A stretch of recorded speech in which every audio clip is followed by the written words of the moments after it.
ये LND का hookup barge है LTS 3000।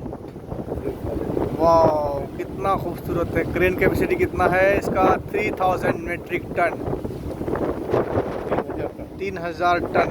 LNT LTS 3000 देखिए कितना बड़ा है। 3000 टन तक का कैपेसिटी है लिफ्ट करने का।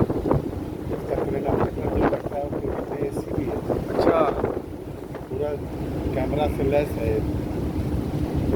ये देखिए कितना खूबसूरत लग रहा है। ये बड़े बड़े प्लेटफॉर्म्स का इरेक्शन ही करता है। तीन क्रेन लगा हुआ है इसमें, डिफरेंट डिफरेंट कैपेसिटी का। जो छोटे क्रेन है उसका कैपेसिटी 200 मेट्रिक टन होगा, 200-300। मुंबई एंकरेज पे है, सामने है मुंबई मेरी जान। Wow, welcome to Mumbai, good morning Mumbai. ये सीगल आ गया, ठंड मौसम आ गया, सीगल आ गया।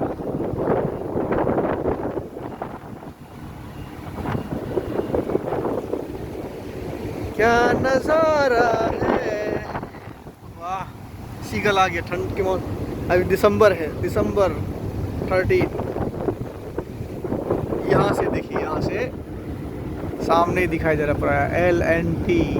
LNT Larsen and Toubro 3000 LTS Mumbai. इधर लिखा है LNT, देश की शान जान, लार्सन एंड ट्यूब्रो।